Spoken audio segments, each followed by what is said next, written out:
આશકા માંડલ. લેખક અશ્વિની ભટ્ટ. પ્રકરણ 56. શ્રીદેવી બોલ્યા વગર કોટની રાંગના નાનકડા પડછાયે જઈને ઊભી રહી. અમને બધાને પારાવાર તરસ લાગી હતી. મારું ગળું એકાએક સૂકાવા લાગેલું. જ્યાં સુધી સંઘારી તોડાની લડાઈ ચાલતી હતી ત્યાં સુધી પાણીની કોઈ જરૂરિયાત મને લાગેલી નહીં. પણ અત્યારે મારું આખું શરીર પાણી માગી રહ્યું હતું. પણ મને ખાતરી હતી કે પાણી માગવાથી કંઈ મળવાનું નથી, કારણ અમારી પાસે પાણી જ ન હતું. હું આ વિચારતો હતો ત્યાં જ નોબતે મશક ઉઠાવી અને શ્રીદેવીની નજીક પહોંચ્યો. તેણે લાકડાના ગ્લાસમાં પાણી ભર્યું. હું આશ્ચર્યથી જોઈ રહ્યો. એ નાનકડી મશક ચંદર ઝાલોટની હતી. ચંદર ઝાલોટ. હું હસ્યો. મારે પાણી નથી પીવું, શ્રીદેવી બોલી. તેનો આઘાત અને ગુસ્સો હજુ શમ્યો ન હતો. ફર્સ્ટ એડ બોક્સમાંથી નાનકડી બાટલી કાઢીને પોતાના ઘા પર મલમપટ્ટો કરતો અનુપ ઊભો થયો. તેણે નોબતના હાથમાંથી ગ્લાસ લીધો અને શ્રીદેવીની નજીક પહોંચ્યો. એ દ્રશ્ય મને હજુ પણ બરાબર યાદ છે. અનુપના ચહેરા પર ચંદર ઝાલોટનો સ્વાંગ સજવા માટે લગાડી લેટેક્સની ફોતરીઓ ચૂથાઈ ગયેલી ચામડીની માફક લબડતી હતી. તેણે શ્રીદેવી તરફ જોઈને સ્મિત વેર્યું. શ્રીદેવી! તે ધોમધકતા બપોરના સન્નાટામાં તેનો અવાજ આર્ષવાણી જેવો લાગતો હતો. ગમે તેમ તેને બોલવામાં તકલીફ પડતી હતી. તેના જમણા હાથ પર ઊંટની ડળી નાખેલી હતી. મને આશ્ચર્ય થયું કે શા માટે તેણે ડળી ખભે નાખી હશે. તેના ચહેરા પર ભારે વિષાદ હતો. શ્રીદેવી, મને ખબર છે, તૂટક અવાજે છતાં શ્વાસ ભરીને તે બોલ્યો. મને ખબર છે તને આઘાત લાગ્યો છે, પણ વેલ, એ આદમી, કહીને તેણે હાથ લંબાવ્યો. મને પહેલાં તો એમ લાગ્યું કે તેના ગળામાં ડૂમો ભરાઈ આવ્યો છે. શ્રીદેવીએ કંઈક ખિન્નતાથી આડું જોયું. કર્નલ હન્ટના ભયાનક મૃત્યુથી તેનામાં જુગુપ્સા ઉપજી હશે. મેં પહેલાં શ્રીદેવી તરફ અને પછી અનુપ તરફ જોયું અને હું ચોંકી ઉઠ્યો. શ્રીદેવીને પણ કદાચ 10-15 સેકન્ડ પછી ખ્યાલ આવ્યો હશે. અનુપના પગ લથડ્યા. તે જાણે પોચા રૂનો બનેલો આદમી હોય તેમ ઢીચણ વળ્યા.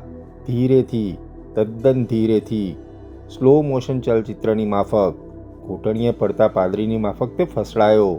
એક ક્ષણ મને સમજાયું નહીં કે અનુપને શું થયું.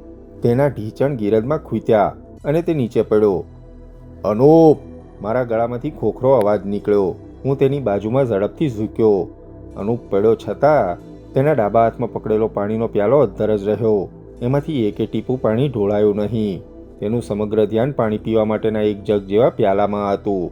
મહા મહેનતે એ પ્યાલો સીધો રાખવા પ્રયત્ન કરી રહ્યો હતો. તેના મોંમાંથી હવે અવાજ નીકળી શકતો ન હતો, પણ તે શ્રીદેવીને સમજાવવા પ્રયાસ કરતો હતો કે તે દિલગીર છે.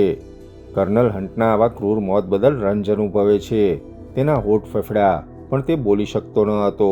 મેં તેના ખભે હાથ મૂક્યા અને તે વેદનાથી ચિત્કારી ઉઠ્યો. તે જ વખતે શ્રીદેવી ફાટી આંખે 2 પગલાં દોડીને ધસી આવી. અનુપ! પાણી! તે બોલ્યો.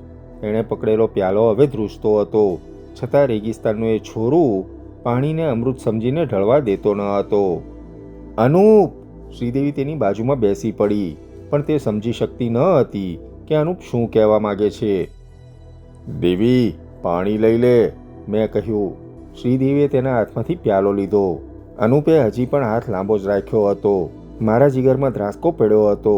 મને ખ્યાલ આવી ગયો હતો કે અનુપને શું થયું છે અને જમણે ખભે ડળી શા માટે નાખી છે. પાણી પી લે શ્રીદેવી. હું ક્યારેય શ્રીદેવીને અનુપના દેખતા તુકારે બોલાવતો નહીં. શ્રીદેવીએ ઝડપથી પાણી પી લીધું. તેની આંખ મીચાઈ. તેના પોપચાને બંને ખૂણે મોટા મોતીના જેવા ટીપા ઉપસી આવ્યા. મેં અનુપના ખભા પરથી ડળી હટાવી. ઊનની ડળી ભીંજાયેલી હતી. તેના ગ્રે શર્ટની સ્લીવ પણ ભીંજાયેલી અને તેના ખમીસનું પડખું પણ ભીંજાયેલું હતું. સિગાવલ! શ્રીદેવીના અવાજમાં પારાવાર ચિંતા અને થડકાર હતો. અનુપને શું થયું છે? શું થયું છે તને, અનુપ? મારે શ્રીદેવીને સહેજ હટાવવી પડી. અનુપને ગોળી વાગી હતી. નહીં! ઓહ, નહીં! શ્રીદેવી કકળી ઉઠી. આશકા અને નોબત પણ દરમિયાનમાં દોડી આવ્યા હતા. મારે આશકાને કહેવું ન પડ્યું. તે પરિસ્થિતિ સમજી ગઈ હતી. તેણે શ્રીદેવીનો હવાલો સંભાળ્યો. અનુપના જમણા હાથના સ્નાયુઓ વીંધીને ગોળી તેના પડખામાં કંઈક અજબ રીતે ઘૂસી હતી. તેની પાંસળીઓ વચ્ચે લોહીનો નાનકડો ગોળાકાર ખાડો પડ્યો હતો અને બુલેટની ટીપ દેખાતી હતી. નોબત! મેં બૂમ પાડી, પણ મારે તેને પણ કશું કહેવું ન પડ્યું. તેણે ઝડપથી, અનુપે જ મતલબ કે ચંદર ઝાલોટના સ્વાંગમાં સાચવી રાખેલી ફર્સ્ટ એડ બોક્સમાંથી રૂના પેલ, પાટા અને શીશીઓ કાઢી. મેં અનુપની સારવાર શરૂ કરી. અનુપની આંખો ઉઘડી. શ્રી કર્નલ, ગુનેગાર, હું દિલગીર, તે બબડ્યો. તેને વિચિત્ર રીતે ઉધરસ આવતી હતી. તું બોલીશ નહીં અનુ, ટેક ઇટ ઇઝી અનુ, તે બોલી. ક્ષણ પહેલાં જ તેના ચહેરા પર વીજળી પડી હોય તેટલો આઘાત લાગ્યો હતો, પણ અત્યારે તે સ્મિત આપી રહી હતી. અલબત્ત તેના હોઠ ધ્રુજતા હતા. અનુ, આમાં શું છે? તારા જેટલો બહાદુર આદમી આ ઇલાકામાં કોઈ નથી, તેણે કહ્યું. અનુપે પણ સ્મિત વેર્યું. શ્રીદેવીના ચહેરા પર એકાએક સ્ફૂર્તિ આવી. એ સ્ફૂર્તિમાં રાજપૂતાણીનું ખમીર દેખાતું હતું. એ ખમીરમાં રાજસ્થાનની સૈકાઓ જૂની પ્રણાલી હતી, અસ્મિતા હતી.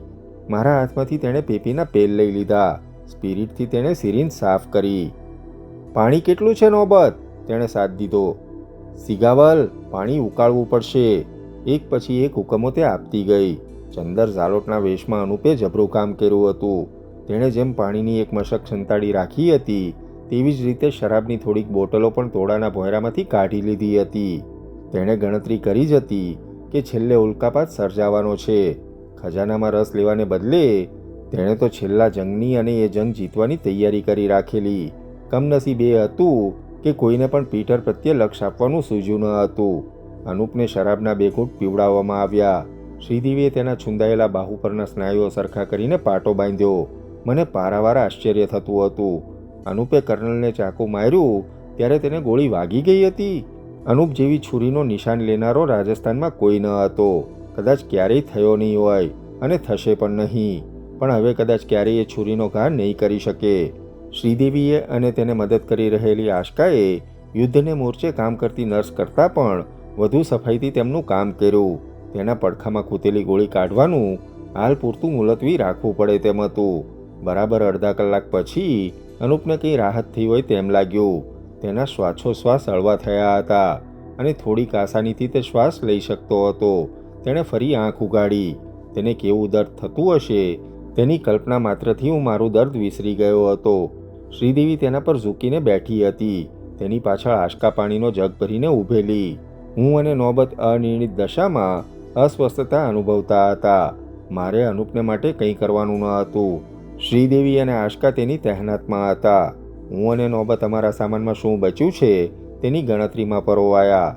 આશકા ધીરેથી ઊભી થઈને અમારી પાછળ આવી. વંટોળ ઓસરવા માંડ્યો અને તાપ વધવા લાગ્યો. મને કંઈ ખરાબ લાગ્યું નથી અનુ, શ્રીદેવી અનુપના કાનમાં કહ્યું. તું રાજા છું. અમને સ્ત્રીઓને જો તટસ્થ રહીને ન્યાય તોડતા આવડતું હોત તો જોઈએ શું? શ્રી, અનુપના હોઠ ફફડ્યા. રિલેક્સ માય ડિયર, કહીને શ્રીદેવીએ અનુપના હોઠ પર ચુંબન કર્યું. તેણે માથું અઠાવ્યું અને અનુપના હોઠ પર સ્મિત રમ્યું અને એ ફરીવાર બેહોશ થઈ ગયો. સાંજના 5 વાગ્યે રેગિસ્તાન પર ભેંકાર સન્નાટો છવાયેલો. નાના મોટા તોતિંગ ઢગલા પર સફાઈબંધ પથરાયેલી ગીરજ જોઈને કોઈને ખ્યાલ પણ ન આવે કે થોડાક સમય પહેલાં અહીં ચક્રવાતનું તાંડવ ખેલાયું હશે. અમને સૌને પાણીની જરૂર હતી, સારવારની જરૂર હતી, આરામની જરૂર હતી. પણ અનુપની ચિંતામાં અમે સૌ તેની બાજુમાં જેમ જેમ સૂરજ ફરતો જાય તેમ તેમ તૂટેલી કમાનના ફરતા જતા પડછાએ અનુપને ફેરવતા ગયા. 5:30 સુધીમાં આજુબાજુનું દ્રશ્ય સ્પષ્ટ થયું હતું. સંઘારી તોડો ચૂર થઈને રેતીની ભીતરમાં ચાલ્યો ગયો હતો. તેની જગ્યાએ પથ્થરના ગચ્ચાઓનો ઢેર થયેલો. તોડાને પાયે આવેલો ચોતરો પણ જાણે એક તરફથી કોઈએ ઉખેડીને ઊંચો કર્યો હોય તેમ તેનું એક બાજુનું પડખું તદ્દન ડટાઈ ગયું હતું. થોડા જ વખતમાં રેગિસ્તાનની ભૂખી ધરતી સૈકાઓ જૂના એ તોડાના તૂટી ગયેલા અવશેષોને પણ પોતાના પાલવ હેઠળ ગાયબ કરી દેશે. મને એની ખાતરી હતી. તૂટેલા પથ્થરના ઢગલા ગીરજના ઢેરમાં દટાયા હતા. ફાટીને તૂટીને જમીનદોસ્ત થયેલી એ ઇમારત જોઈને મારું હૈયું વલોવાઈ જતું હતું. કમબક પીટર, તને આ શું સૂઝ્યું? આખરે જે દ્રશ્ય દેખાતું હતું તે જોઈને ભાગ્યે જ કોઈને ખ્યાલ આવે કે અહીં એક વિશાળ ચોતરો હતો. એક તૂટેલો અને એક ખખડી ગયેલો તોડો પણ હતો. શરણસિંહે લોહી વહાવીને દિવસ રાત ઝઝૂમીને ઝળુંબીને સાચવેલો સલ્તનતે હિન્દનો નાના સાહેબ પેશવાનો, સન 57ના વીર સરદારોનો, હિન્દની આમ પ્રજાનો ખજાનો રેગિસ્તાનની અવળચંડી ધરતીમાં ધરબાઈ ગયો હતો. પીટર, જસવંત કે સાર્જન્ટ બોક્સ ક્યાં દબાઈ ગયા હશે તેની અટકળ કરવી પણ અશક્ય હતી. સાંજ પડતામાં તો ગીધના ટોળાએ ભૂખ્યા અઘોરીઓની જેમ અમારાથી થોડેક વાર છેટે અડ્ડો જમાવ્યો હતો. હું એ ટોળાને જોઈને કમકમા અનુભવી રહ્યો હતો. અનુપને ઊંટ પર લઈ જવો ખૂબ જ મુશ્કેલ હતો. 5:30 વાગ્યા પછી તો તે વારંવાર ભાનમાં આવતો અને પાછો હોશ ખોઈ બેસતો. જેસાનું મોત થયું ત્યારની આશકા પણ તદ્દન મૌન હતી. ખપ પૂરતું બોલી લેતી. શ્રીદેવીની માફક તેને પણ જેસાનું બિહામણું જુગુપ્સા પ્રેરક મૃત્યુ કટતું હતું. એથી વધુ તો એવું મોત નિપજાવી શકનાર પ્રત્યે તેને કદાચ સુખ પણ આવી હશે. અલબત્ત એ સમજતી હતી કે જો જેસો જીવતો રહ્યો હોત તો મારું પણ આવું જ, કદાચ આથી એ વધુ ક્રૂર મોત નિપજ્યું હોત. આશકા વારંવાર તૂટીને રેતીના ઢગ હેઠળ લગભગ સમાઈ ગયેલા તોડા તરફ જોતી અને નિશ્વાસ નાખતી. તેની આંખો પાણીથી ભરાઈ આવતી. એ આંસુ ખાળવા મથતી હતી. અનુપના શ્વાસોચ્છ્વાસ સામાન્ય ન થયા ત્યાં સુધી તો તે શ્રીદેવીની સાથે શુશ્રૂષામાં કાર્યરત હતી. પછી મૂંગે મોએ જ તેણે મને અને નોબતને મદદ કરવા માંડી હતી. જસવંત અને કર્નલ હન્ટના ઊંટ પરથી નીચે પડેલી ચોકડીઓ અને શરાબની પેટીઓના પાટિયા અને અમારી પાસે હતા એ ધાબળામાંથી અનુપને સુવડાવવા માટેનું સ્ટ્રેચર અમે બનાવ્યું. અનુપને બિલકુલ આંચકા ન આવે તેવી રીતે તેને લઈ જવા માટે બનાવેલા સ્ટ્રેચરને 2 ઊંટની વચ્ચે કેવી રીતે બાંધવું તેનો ટ્રાયલ્સ હું અને નોબત લેતા હતા. ત્યાં આશકા મારી પાસે આવી. સિગાવલ, તેના અવાજમાં હતાશા હતી. મેં નોબત સામે જોયું. ઊંટના કાઠડાને સરખો કરીને તે ત્યાંથી ચાલ્યો ગયો. ગીરદના ઢેરમાં દટાયેલી કમાનના પડછાએ જઈને આશકા ઊભી રહી. હું તેની નજીક ગયો. સિગાવલ, તેણે ધીરેથી કહ્યું. હું કંઈ બોલ્યો નહીં. તે શું કહેવા માગતી હતી તે હું સમજતો હતો. અનુપસિંહજીને ભારે ઈજા થઈ છે નહીં? તેણે કહ્યું. આ કંઈ કહેવા જેવી વાત ન હતી, છતાં તે કશુંક બોલવા માગતી હતી. હા, એને ઈજાઓ ગંભીર છે. આપણે વહેલામાં વહેલી તકે તેને હોસ્પિટલમાં ખસેડવો પડશે. મેં કહ્યું. આપણે પાછા ક્યારે આવીશું? તેણે પૂછ્યું. હું સડક થઈ ગયો. અહીં? ફરી પાછા? તું પણ પીટરની માફક પાગલ થઈ ગઈ છું. પાછા આવવાની વાત તો બાજુએ, પહેલાં અમીરગઢ જઈશું કેવી રીતે તે વિચારવાનું છે. મતલબ આપણે ખજાનો? તે બોલી અને અટકી. મેં થોડે અંતરે ધરતી પર રોળાયેલા સંઘારી તોડાના પથ્થરો તરફ જોયું. તારા દિમાગમાંથી એ ખજાનો અટશે નહીં તો તું જરૂર પાગલ થઈ જઈશ. ઈશ્વરનો પાડ કે તું સાજી નરવી રહી છું. હવે તારી રજા હોય તો હું કામે લાગુ. આપણે જયપુરના બગીચામાં નથી ઊભા. મારે આવું બોલવું ન હતું પણ બોલાઈ ગયું. તેનું મોં પડી ગયું. તેણે ધીરેથી ઊંડો શ્વાસ લીધો અને કમરના પથ્થરો પરથી ચૂનાની કચ્ચરો ખોતરવા માંડી. હું પાછો કામે લાગ્યો. મરી ગયેલા ઊંટ પર લાદેલી કામઠીના લાકડા, રાવટીની તાલપત્રી અને કેનવાસ તથા બનાતના પાથરણા, ઊંટ પરથી ચોકડીના પાયા અને તંબુ માટેના વાંસમાંથી અનુપને સુવડાવવા માટેનું સ્ટ્રેચર અને જેસલો તૈયાર કરતા અમને ઘણો સમય લાગ્યો. ઢળતા સૂરજને અજવાળે અમે ત્યાંથી વિદાય થવાની બધી તૈયારી કરી ચૂક્યા હતા. અમે આખરે અનુપના ઊંટ સાથે જ જેસલો જોતરવાનું નક્કી કર્યું. કર્નલ હન્ટના ઊંટને પગમાં ગોળી લાગી હતી. એ મૂંગું જાનવર પીડાતું હતું એટલે તેને છૂટું રાખવાનું જ વિચારેલું. શ્રીદેવી અનુપના ઊંટ પર સવાર થાય, હું અને આશકા એક ઊંટ પર અને નોબત ત્રીજા ઊંટ પર સવાર થાય. અમારા વધ્યા ઘટ્યા સામાનમાંથી પણ જે જરૂરી હતું તેટલું જ અમે સાથે લીધું. બાકીની બધી ચીજો ત્યાં પડતી મૂકી હતી. મને અનુપની પારાવાર ચિંતા હતી. તે જ ચંદર ઝાલોટ હતો તેની મને કલ્પના ન આવી તેનો અપરંપાર રંજ મને થતો હતો. ચંદર ઝાલોટ તરીકે તેણે જે અદા દાખવી હતી, જે ચોકસાઈથી તે મારાથી અળગો રહેતો, અમીરગઢથી આવેલા નોબત અને કરેણી સિવાયના માણસોથી દૂર રહેતો, એ ચોકસાઈ એકે એક પ્રસંગ મને યાદ આવ્યા. જો મને ખબર હોત કે ચંદર ઝાલોટના સ્વાંગમાં અનુપ છે તો ખજાનો આજથી ગયો ન હોત. અલબત્ત કદાચ અમે અહીં સુધી આવ્યા પણ ન હોત. કર્નલ હન્ટને અમે થોરાડની વીડી પાસે જ અથવા તો સંઘારીઓ સાથે થયેલી લડાઈ દરમિયાન જ માત કરી દીધો હોત. પણ તેમ થયું હોત તો કદાચ કર્નલ હન્ટ પણ જુદી જ રમત રમ્યો હોત. મારી માને મારી નાખવાની ધમકીનો કર્નલ હન્ટે અસરકારક ઉપયોગ કર્યો હતો અને કોઈ પણ ભોગે હું મારી માને જોખમમાં મૂકવા તૈયાર ન હતો. પરિણામે મારે કર્નલને તદ્દન ફેસ વેલ્યુથી સ્વીકારવો પડ્યો હતો.